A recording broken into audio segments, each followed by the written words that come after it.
Oh, isn't this just so exciting? HOTMA's 2026.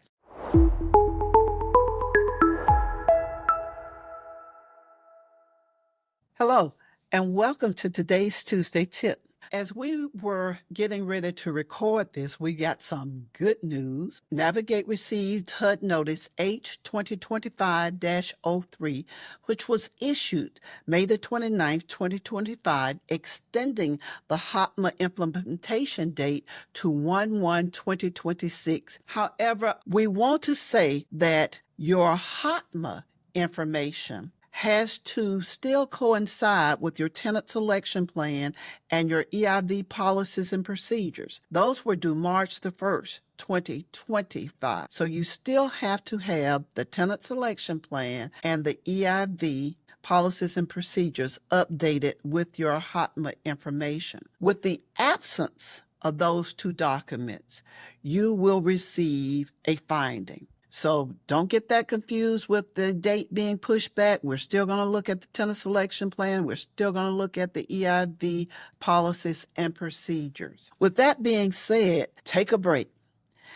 Other HOTMA-related implementation questions might be, well, what happens if we've already implemented HOTMA? If you've already implemented and you have already processed ARs effective in 2024 and 2025, we have yet to look and see that it meets your tenant selection plan criteria. I had a call a few minutes ago.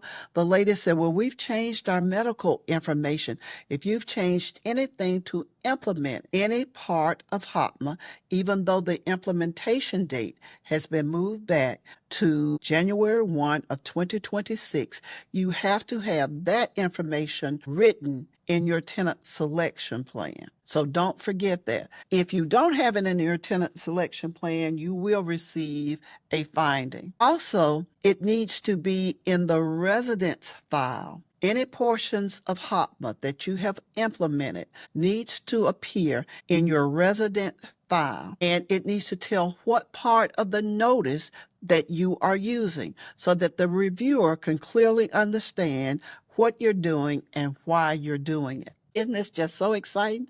HOTMA's 2026. However, owners who implement any portion, don't forget that you've got to have it in those two places. And with the release of Tracks 203A, we're looking to see that you have implemented those portions. Also, I just want to remind everyone that HOTMA is coming, but we also have some changes in our department. So remember that HUD is in a transitional period, and if you have any questions, you need to try to reach your HUD ED. So if you have any type of questions about the HOTMA being extended or receiving a finding out of HOTMA, we'll try to help you, but always reach out to your HUD ED also. And they have published a list of names in some of the HUD states, so remember that. Also, I just want to remind you that next we will talk about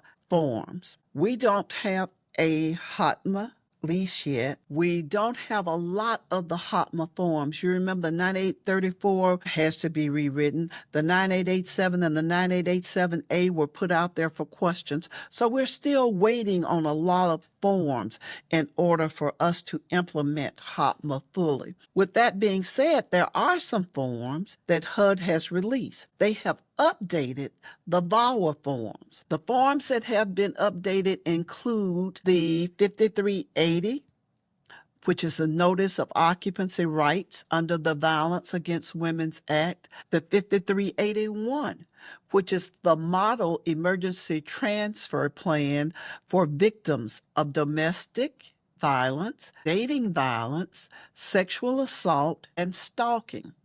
They have released a revised HUD 5382, which is a certification of domestic violence, sexual assault, and stalking, and an alternative document. The HUD 5383 emergency transfer request for certain victims of domestic violence, sexual assault, and stalking has been released. Remember also that there's a 5384, but one of the newest ones would be the HUD 5384, which is the VAWA Emergency Transfer Data Collection Form. This time they gave us a form that they'd like for us to use. Remember also that on the 5380 and the 5382, you're to give those forms at move-in to your new move-ins. Also remember that the 5380 and the 5382 are to be a part of your rejection letter. We will be looking for these new forms or revised forms as soon as HOTMA is implemented. HUD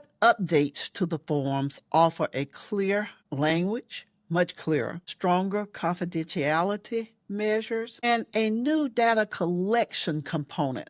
So that form is really going to help. The forms now expire January the 31st of 2028. So if you have some forms and you're wondering, is this a revised form or is it not? If it doesn't have a revision date of January the 31st, 2028, then it is not the latest revised form. So they will implement these forms along with everything else on our new HOTMA deadline of January 1, 2026. The previous forms have been removed from the site. If you need copies of the forms, our marketing department is putting it out there on the Navigate webpage. And the next FYI for us is that January through this month, I have been out in the field.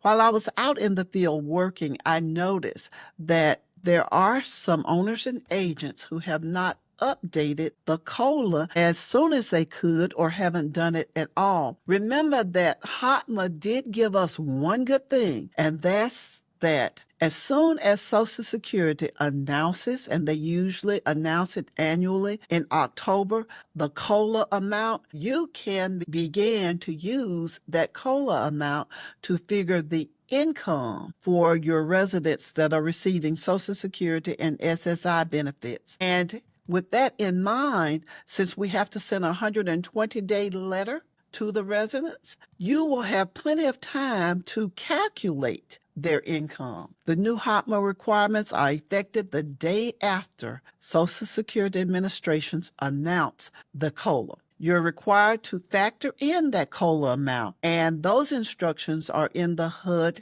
handbook. So you can always look in the HUD handbook, and the 2025 COLA amount or percentage is 2.5%. I am just so excited about the time that we have to get HOTMA correct, to be able to learn and process the new HOTMA rules. We will have more HOTMA questions, and if you have questions for us, just send them to us. And thank you for watching Tuesday Tips. See you next Tuesday.